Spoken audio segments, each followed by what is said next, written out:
Hello everyone, स्वागत है आप सबका हमारी सीरीज लीगल करंट अफेयर्स में, जहां हम लेटेस्ट केसेस को समझते हैं उनके फैक्चुअल बैकग्राउंड के साथ और ये भी समझते हैं कि आप इन केसेस को अपने मेंस के आंसर्स में किस तरह से साइट कर सकते हैं।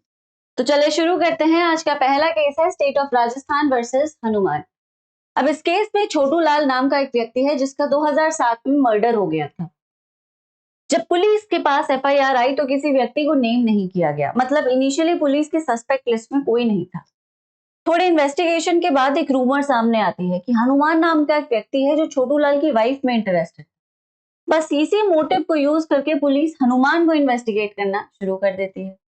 उसके घर में एक वेपन मिल जाता है जिसपे थोड़ा सा ब्लड लगा हुआ था। इस वेपन को एफएसएल भेजा जाता है कंफर्म करने के लिए कि वेपन पे लगा हुआ ब्लड डिसीज्ड के ब्लड ग्रुप के साथ मैच होता है या नहीं। अब इत्तेफाक की बात है कि ब्लड ग्रुप मैच हो गया। प्रोसिक्यूशन ने बस इसी पे केस बना डाला कि ब्लड ग्रुप मैच हो गया है, वेपन मिल गया है और मोटिव भी हनुमान जी के पास था मर्डर करने का, और केस ट्रायल कोर्ट में चला जाता है। ट्रायल कोर्ट भी इन्हीं तीनों बेसिस पे हनुमान को कन्विक्ट कर देता है कि मोटिव भी है, मर्डर वेपन भी मिल गया है, उस पे लगा हुआ ब्लड भी मैच कर गया है, चलो इस आदमी ने मर्डर किया, इसे सजा दे दो। लाइफ इम्प्रिजनमेंट की सजा दे दी जाती है हनुमान को एक बेहद वीक मोटिव पे, 100 रुपए फाइन के साथ। हनुमान अपील में राजस्थान हाईकोर्ट। राजस्थान हाईकोर्ट में जजमेंट 2015 में आता है और हनुमान को अक्विट कर दिया। हाईकोर्ट को मोटिव में कोई सब्सटेंस नजर नहीं आया। द फैक्ट कि वेपन पे ब्लड लगा हुआ था और ब्लड डिसीज्ड के ब्लड ग्रुप के साथ मैच हो गया, हाईकोर्ट के हिसाब से एक बेहद इनकंक्लूसिव एविडेंस है। इससे कुछ भी साबित नहीं होता। वही वेपन मर्डर के लिए यूज किया गया है, वो हनुमान के पास आया कैसे? क्या हनुमान ने खुद उसे छुपाया या किसी और ने उसकी अलमारी में छुपा दिया? ये सारे फैक्ट्स भी प्रोसिक्यूशन को प्रूव करने चाहिए थे, और क्योंकि प्रोसिक्यूशन इन सबको प्रूव नहीं कर पाया, इसलिए हाई कोर्ट ने हनुमान को अक्विट कर दिया। स्टेट अपील में सुप्रीम कोर्ट चली गई। स्टेट का कहना था कि एफएसएल की रिपोर्ट को हाई कोर्ट ने कंसिडर ही नहीं किया। भाई वेपन मिला है, वेपन पे ब्लड लगा था, ब्लड ग्रुप डिसीज्ड के ब्लड ग्रुप के साथ मैच कर रहा था, सजा हो जानी चाहिए, यही तो है खूनी। सुप्रीम कोर्ट ने कहा कि मोटिव जो है, जिसको तुम यूज करके एक व्यक्ति को कन्विक्ट करना चाहते हो, उसका स्ट्रॉन्ग और कंक्लूसिव होना जरूरी है। Motive needs to be strong. अब मोटिव क्या होता है? वजह, क्राइम करने की वजह। क्या था वो कारण जिसकी वजह से तुमने क्राइम किया? क्यों, है ना? इंटेंशन है कि क्राइम करते वक्त तुम क्या सोच रहे थे, ये इंटेंशन है। क्राइम क्यों किया तुमने, ये मोटिव है। मोटिव का हर केस में अलग रोल है। जैसे अगर किसी केस में डायरेक्ट एविडेंस की अवेलेबिलिटी है तो मोटिव रोल प्ले नहीं करता। फॉर एग्जाम्पल, ए देखता है कि बी ने सी को मार दिया, अपनी आंखों से वो देख लेता है। प्रोसिक्यूशन ए को विटनेस में बुलाता है। ए कहता है हाँ, मैंने अपनी आंखों से देखा कि बी ने सी पर हमला किया, उसको बहुत बुरी तरह से अटैक किया, उस पर बार बार वार किया, उसके हाथ में खंजर था बड़ा सा, और ये था वो था, और फिर सी गिर गया और फिर वो मर गया। ये कहानी उसने सुना दी। वेपन मिल गया, वेपन इंजरी के साथ मैच कर गया, ब्लड ग्रुप के साथ मैच कर गया। भाई एक का जो एविडेंस था, एक की जो टेस्टमनी थी, वो कंक्लूसिवली प्रूव हो गई, व्यक्ति को आपने कन्विक्ट कर दिया। अब यहाँ प्रोसिक्यूशन का देखो क्या काम होता है कि वो ये साबित करे कोर्ट के सामने कि माय लॉर्ड क्राइम हुआ और इस व्यक्ति ने किया, बस इतना ही काम होता है। इस एविडेंस की मदद से उसने दोनों ही चीजें साबित कर दी कि क्राइम हुआ है और क्राइम बी ने किया है। अब बी ने क्राइम क्यों किया, उसके पीछे क्या इंटेंशन था, प्रोसिक्यूशन को अब इससे कोई लेना देना नहीं है, क्योंकि अपना काम वो कर चुका। मोटिव, इंटेंशन अब डिफेंस का काम। डिफेंस उसे यूज करेगा अपनी इनोसेंस को या अपने इन्वॉल्वमेंट को ऑल्टर करने में। लेकिन जब सर्कमस्टेंशियल एविडेंसेस होते हैं तब मोटिव रोल प्ले करते हैं। जब डायरेक्ट एविडेंस नहीं होता या डायरेक्ट कोई थ्योरी नहीं होती, डायरेक्ट कुछ भी नहीं होता जो गिल्ट या इनोसेंस की तरफ पॉइंट करे, तो कड़ी से कड़ी जोड़ी जाती है।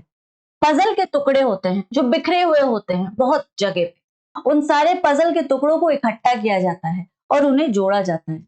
जब वो जुड़ जाती है तो एक तस्वीर सामने आती है। उस तस्वीर में अगर गिल्ट है तो कन्विक्शन हो जाता है, उस तस्वीर में अगर इनोसेंस है तो अक्विटल हो जाता है। लेकिन उस तस्वीर का पूरा होना जरूरी है, मतलब पजल के हर एक पीस का मौजूद होना जरूरी है। सर्कमस्टांसेस की चेन कंप्लीट होनी चाहिए और इसी चेन में मोटिव भी एक रोल प्ले करता है कि क्राइम का शक जो है वो इस व्यक्ति पर है, इसके खिलाफ अभी कोई एविडेंस नहीं, लेकिन शक है कि शायद इसी ने क्राइम किया। अब तुम उसके इन्वॉल्वमेंट को कैसे प्रूव करोगे, क्योंकि डायरेक्ट एविडेंस तो है नहीं उसके खिलाफ। तुम देखोगे कि क्या इसके पास कोई वजह थी क्राइम करने की, अगर हाँ तो ये एक कड़ी है, भाई इसके पास वजह थी, मतलब इसके क्राइम करने के चांसेस बढ़ जाते हैं। यहां पे मोटिव रोल प्ले करता है, सर्कमस्टांसेस में मोटिव का ये रोल बहुत स्ट्रॉन्ग। अब डिसीज की वाइफ में हनुमान इंटरेस्टेड था, ये कोई एविडेंस नहीं, ये एक उड़ती उड़ती खबर है, ये लोगों का स्पेकुलेशन है। लोग इस बात को क्यों बेस कर रहे हैं, उनका इस धारणा के पीछे क्या कारण है? क्या उन्होंने हनुमान को अपने इंटरेस्ट पे एक्ट करते देखा है? क्या उसे अपने इंटेंशन को फर्दर करते देखा है? क्या लोगों ने उसको, उसकी वाइफ को छेड़ते हुए देखा है? मतलब क्या है ऐसा जो लोग अपनी इस बात को पुलिस के सामने रख रहे हैं? चलो उन्होंने ऐसा कुछ देखा भी है तो क्या पुलिस ने एविडेंस इकट्ठे किए? क्या पुलिस ने उस मोटिव को सब्सटैंशिएट करने की कोशिश की, कोरॉबोरेट करने की कोशिश की कि हाँ वाकई यही वजह थी? और क्या अगर ये वजह भी थी, चलो मान लेते हैं कि इस बात में सच्चाई है कि वो वाकई उसकी वाइफ में इंटरेस्टेड था, तो क्या ये इंटरेस्ट मर्डर के लिए काफी है? पॉइंट। दूसरा पॉइंट आता है murder weapon. Blood stained weapon की रिकवरी काफी नहीं है। क्यों? क्योंकि वो वेपन इंजरी से भी मैच होना चाहिए।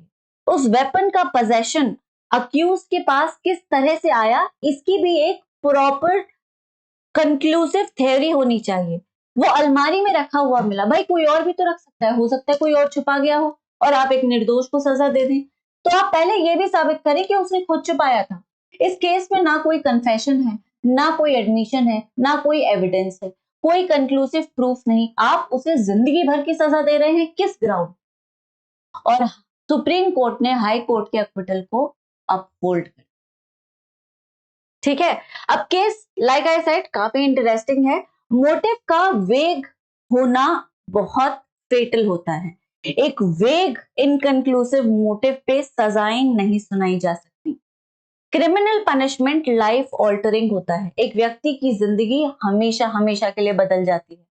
इतने बड़े बदलाव को किसी व्यक्ति पर इंपोज करने से पहले जज 50 बार सोचता है।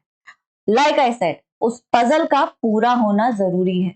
अगर एक कड़ी से दूसरी जो कड़ी सही तरह से नहीं जुड़ रही तो तस्वीर पूरी तरह से सामने नहीं आती। परफेक्ट मैच होना चाहिए, परफेक्ट प्लेसमेंट होना चाहिए, तस्वीर की क्लैरिटी ऐसी होनी चाहिए कि गिल्ट के अलावा कुछ और अज्यूम करने का ऑप्शन ही ना बचे, तब कोर्ट कन्विक्ट करता है क्रिमिनल ट्रायल में, अदरवाइज नहीं करता।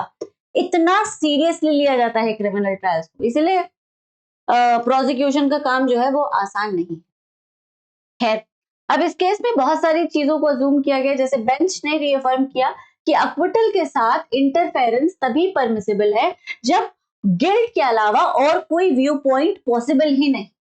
ठीक है, in this case the view taken by high court, that is the innocence of the accused, was held to be plausible and the only possible view, क्योंकि accused के खिलाफ कोई भी पुख्ता एविडेंस नहीं था।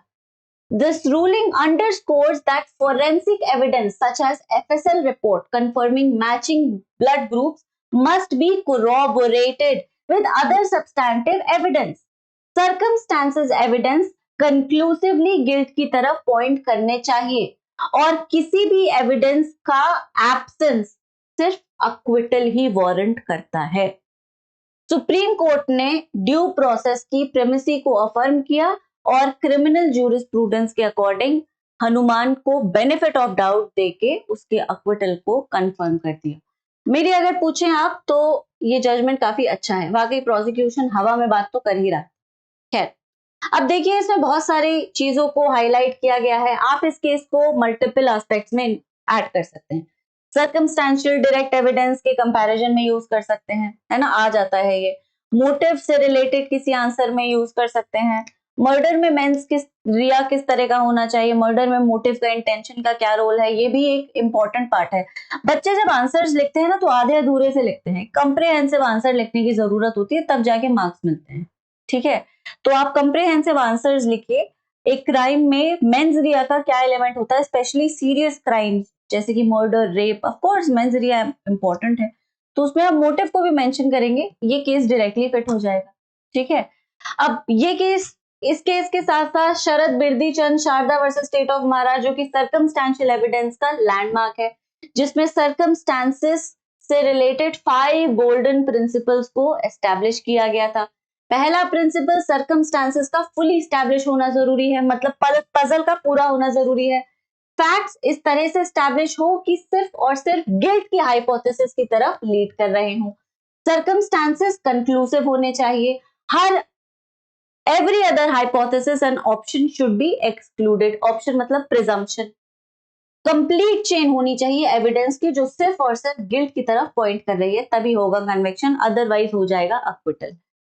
ठीक है, presumption of innocence until proven guilty beyond reasonable doubt criminal jurisprudence का प्रिंसिपल है, कार्डिनल रूल है। सिविल लॉ में ये रूल नहीं चलता, सिविल लॉ में प्रीपोंडरेंस ऑफ प्रोबेबिलिटी चलता है कि दोनों की बात सुन के, एविडेंस को एवेलुएट करके किस चीज की पॉसिबिलिटी नजर आ रही है, क्या लग रहा है कि हुआ होगा एक्चुअली, उसी की तरफ कोर्ट इंक्लाइन हो जाता है सिविल केसेस में। लेकिन क्रिमिनल केसेस में जब तक गिल्ट पूरी तरह से साबित नहीं हो जाती कि भाई गिल्ट के अलावा और कोई ऑप्शन नहीं, सिवाय इस बात के कि यही आदमी है जिसने ऑफेंस कमिट किया है, इस बात के अलावा और कोई बात सच नहीं, इस बात पे कोई डाउट नहीं, बियॉन्ड रीजनेबल डाउट, तब तक आप उसे कन्विक्ट नहीं करें। ठीक है, difference between direct and circumstantial evidence में आप इस केस को यूज कर सकते हैं। लैंडमार्क जजमेंट्स को भी साइड किया गया, Anwar Ali versus state of Himachal Pradesh, आपने पढ़ा होगा। At the same time Babu versus state of Kerala को भी साइड किया गया, जहां पे कोर्ट ने होल्ड किया था कि मोटिव हर केस में सर्कमस्टेंशियल एविडेंस के केस में डिपेंड करता है कि भाई वो अक्यूज के फेवर में जा रहा है या नहीं। ठीक है, Nagendra Shah versus state of Bihar, Dilip Sarewan versus state of Chhattisgarh, Balvir Singh versus state of Uttarakhand, ये सारे लेटेस्ट ही केसेस है। अगर आप देखें, दिलीप सारेवन 2023 का केस है, बलवीर सिंह भी 2023 का केस है। इनमें भी motive section 106, section 27 of the Indian evidence, इसमें मोटिव का क्या रोल है, इन सबको हाईलाइट किया गया था। नॉट एग्जैक्टली एप्लीकेबल, लेकिन कहीं ना कहीं केस में ये इनकॉर्पोरेट हो रहे थे। देखो, जजमेंट जब आता है तो उस जजमेंट का डिफरेंट डिफरेंट एस्पेक्ट्स में यूज किया जा सकता है। देख, क्योंकि ये वाला जो केस है ये मोटिव के ऊपर है, मोटिव का क्या रोल था, कंक्लूसिव एविडेंस क्या है, सर्कमस्टेंसेस एविडेंस में मोटिव किस तरह से यूज होता है। Dilip Sarewan versus state of Chhattisgarh section 27 पे था, डिस्कवरी स्टेटमेंट, इसको भी ऐड कर दिया। Balvir Singh versus state of Uttarakhand 106 evidence act, आपको पता है ये बर्डन ऑफ प्रूफ से रिलेटेड है, इसमें इसको यूज कर दिया।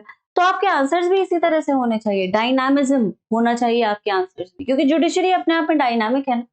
तो आपके आंसर्स जब इस तरह के होते हैं, जब आप मल्टीपल जजमेंट्स को, डिफरेंट डिफरेंट जजमेंट्स को डिफरेंट डिफरेंट नुआंसेस के साथ सेट करते हैं, फिट करते हैं, तो आंसर की बात ही अलग होती है और उस आंसर में मिलते हैं मार्क्स। फिर एक बच्चा सिर्फ जज ही नहीं बनता, वो रैंक के साथ जज बनता है, फिर उसकी फोटो छपती है। ठीक है, तो अगर आप इस तरह का कुछ बनना चाहते हैं तो इस सीरीज को फॉलो करते रहिए। खैर, चलें आगे बढ़ते हैं नेक्स्ट केस की तरफ। अगला केस है SC/ST एक्ट के ऊपर। अब ये केस क्यों जरूरी है और आप इसे किस तरह से यूज कर सकते हैं, इसे जानने के लिए वीडियो के एंड तक रहिए। Sahil Sharma versus state of Himachal Pradesh, बड़ी बॉलीवुड की कहानी जैसा केस है ये। 5 अप्रैल 2025 को एक 20 साल की लड़की चंबा पुलिस स्टेशन में आती है। उसका कहना था कि साहिल शर्मा नाम के एक व्यक्ति के साथ वो रिलेशनशिप में थी। इस रिलेशनशिप में साहिल ने उससे वादा किया कि वो उससे शादी करेगा और इस प्रीटेक्स्ट में उसने उसको सेक्सुअली यूज किया। उस समय वो 17 साल की थी। 2021 से ये लोग रिलेशनशिप में है। मल्टीपल टाइम्स वो उसको होटल ले गया, मल्टीपल टाइम्स उसने शादी के वादे किए। फाइनली 2025 में इस लड़की ने अपनी फैमिली में साहिल के बारे में बता दिया। बस उसी मोमेंट से साहिल ने सारे कॉन्टैक्ट्स कट कर दिए, लड़की को ब्लॉक कर दिया, नंबर भी चेंज कर दिया और लड़की पहुंच गई पुलिस स्टेशन। अगर ये कंप्लेन IPC में ना होती तो फिर ये बीएनएस में होती, और बीएनएस का सेक्शन 69 इस लड़की के काफी अच्छे फेवर में जाता। खैर, अब ये है एलिजिड इंसिडेंट्स की टाइमलाइन। दिसंबर 2021 में पहली बार ये लोग होटल गए, फिर मार्च 24, अगस्त 23, फिर उसके बाद उसने मोबाइल स्विच ऑफ कर दिया, अनरीचेबल वो हो गया, और ये हुआ है 2/4/2025। एप्लीकेशन फाइल की गई, उसके खिलाफ एफआईआर लॉन्च की गई। साहिल शर्मा ने एंटीसिपेटरी बेल के लिए अप्लाई किया अंडर सेक्शन 482 बीएनएसएस। अब यहां तक केस सिंपल है, ठीक है। केस का मसला ये था कि एंटीसिपेटरी बेल मिलनी चाहिए या नहीं। अब तक केस सिंपल जा रहा था, अगर ऐसे ही चलता रहता तो एंटीसिपेटरी बेल शायद मिल भी जाती, लेकिन इन्वेस्टिगेशन में आ जाता है एक ट्विस्ट। ट्विस्ट ये था कि शुरुआत में जब एफआईआर लॉन्च कराने वो लड़की आई थी, तब तो उसने अपनी कास्ट से रिलेटेड कुछ नहीं कहा, लेकिन जब इन्वेस्टिगेशन आगे बढ़ी तो कुछ सप्लीमेंट्री स्टेटमेंट्स को ऐड किया गया, और उन सप्लीमेंट्री स्टेटमेंट्स में उसने ये कहा कि वो एक शेड्यूल्ड कास्ट की लड़की है।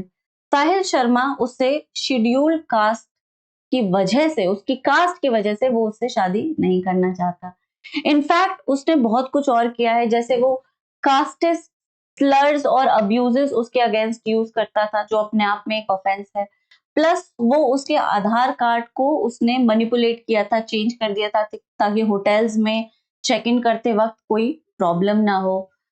और भी बहुत सारी स्टेटमेंट्स नजर आए कि भाई उसकी बहन ने मुझे पैसा देने की कोशिश की है ताकि मैं कंप्लेंट को विड्रॉ करूं। माइंड यू, ये बात पॉइंट करने की है, ये सारे स्टेटमेंट्स ओरिजिनल एफआईआर में नहीं थे, ये सब बाद में ऐड किए गए कि मेरी कास्ट ये है और वो कास्ट की वजह से मुझे डिमीन करता रहा। उसने ये भी कहा कि भाग की शादी कर लेते हैं, घर वालों को 5-6 महीने बाद बताएंगे।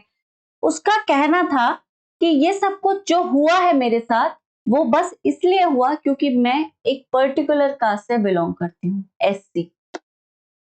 इसीलिए साहिल शर्मा ने मुझे धोखा दिया, मेरा इस्तेमाल किया और फिर मुझसे शादी भी नहीं की।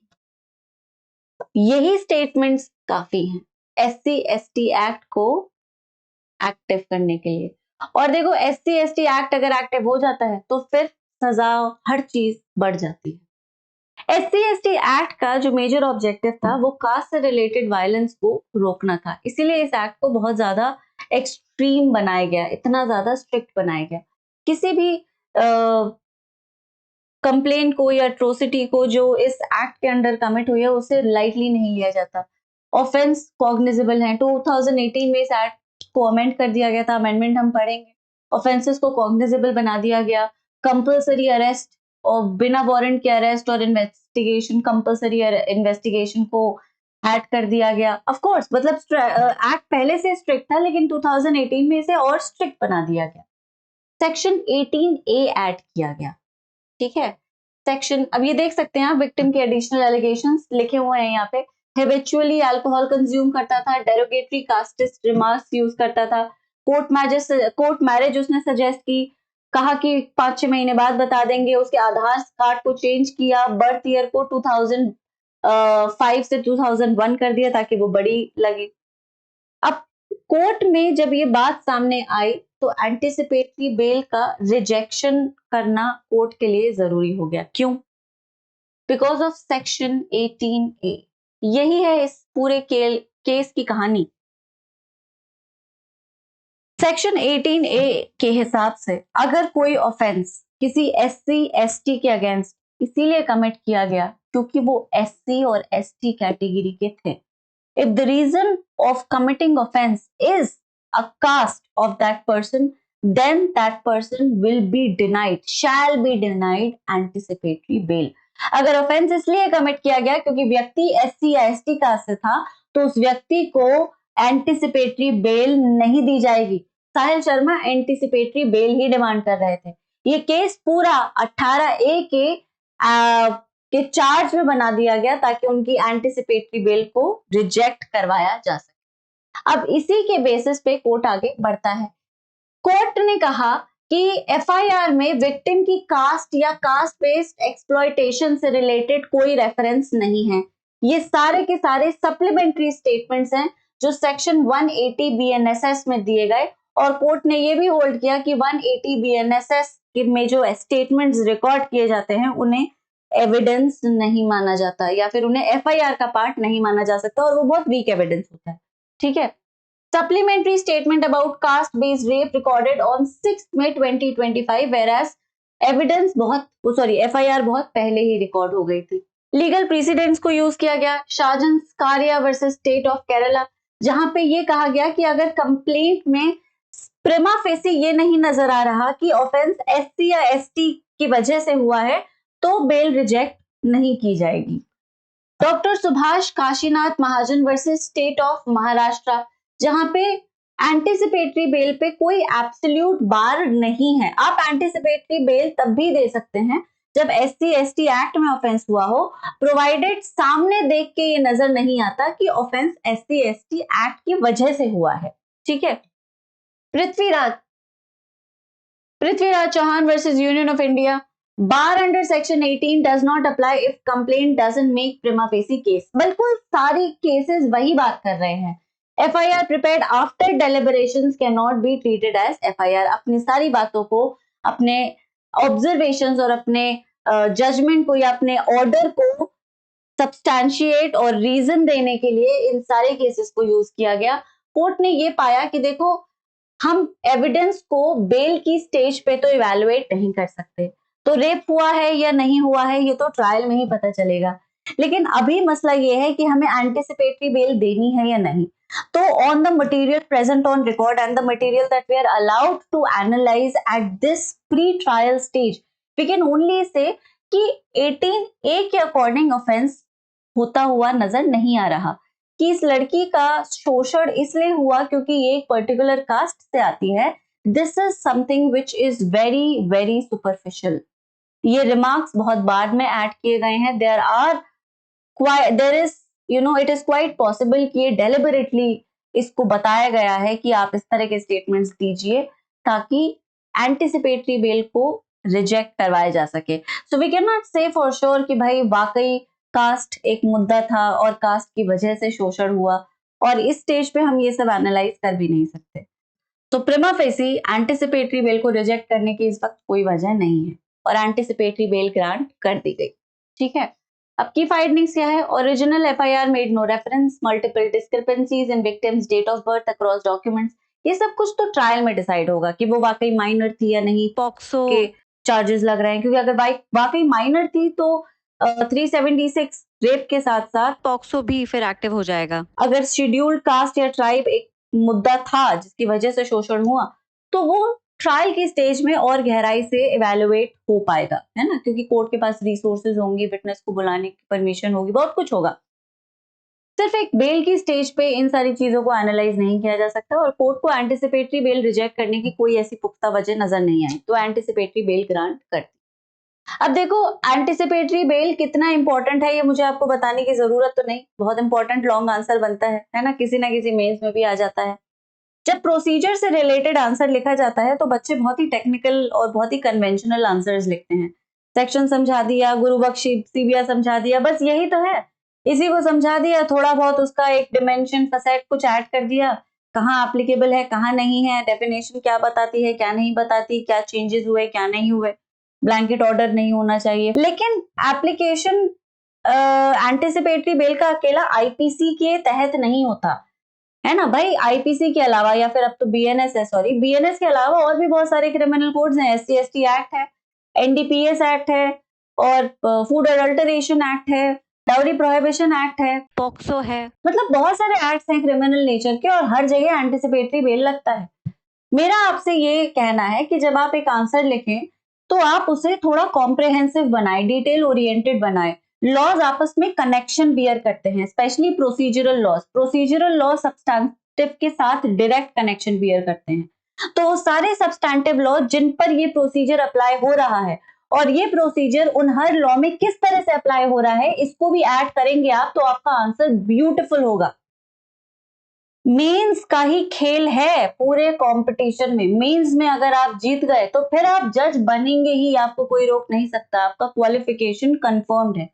तो सिलेक्शन को 100% कंफर्म करने के लिए जरूरी है कि आपके आंसर्स में किसी तरह की कमी ना हो, इसलिए वेरियस नुआंसेस के साथ मल्टीपल फसेट्स को ऐड करिए कि भाई एंटिसिपेटरी बेल का SC ST में क्या स्कोप है, NDPS में क्या स्कोप है, पॉक्सो में क्या स्कोप है। अगर इन सारे एक्ट्स में एंटिसिपेटरी बेल का कोई प्रोविजन, जैसे SC ST में एक्सप्रेस प्रोविजन है, NDPS में भी एक्सप्रेस प्रोविजन है, एक आध प्रोविजन होता है, थोड़ी सी एक्स्ट्रा मेहनत लगती है जो सिर्फ आप आंसर राइटिंग के दौरान ही कर सकते हैं।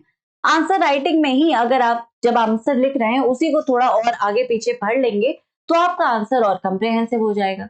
बिल्कुल रिसर्च पेपर लिखने की जरूरत नहीं है, एकदम डिटेल में मत चले जाइए, पूरा लॉ मत पढ़ लीजिए, लेकिन उस पर्टिकुलर कंसेप्ट की एप्लीकेबिलिटी बाकी लॉ के साथ मैच जरूर कर लीजिए ताकि आपका आंसर और बेहतरीन हो जाए। ठीक है, इसे ऐड कीजिए अपने एंटिसिपेटरी बेल के आंसर में, देखिए आपके आंसर में क्या वारे न्यारे लगते हैं। ठीक है, इसी तरह की इंपॉर्टेंट वैल्यूएबल इंफॉर्मेशन मैं आपको इन एपिसोड्स में देती रहूंगी, बस आपको क्या करना है, रेगुलरली इन एपिसोड्स को देखना है। अगर आपको लगता है कि एंटिसिपेटरी बेल को और बेहतर तरह से दर्शाया जा सकता है तो आप कमेंट्स में लिख के बताएं। NDPS act, dowry prohibition act, UAPA, food adulteration, इस तरह के एक्ट्स में एंटिसिपेटरी बेल का क्या रोल है और SC ST एक्ट की तरह वो कहाँ अलाउड है और कहाँ नहीं, ये आप कमेंट में लिख के बताइए। आपकी वजह से हो सकता है और बच्चे बहुत कुछ सीख जाएं। ठीक है, तो आज के लिए इतना ही, अगले एपिसोड में मिलते हैं, तब तक आप सब अपना ख्याल रखें। Thank you so much, bye bye.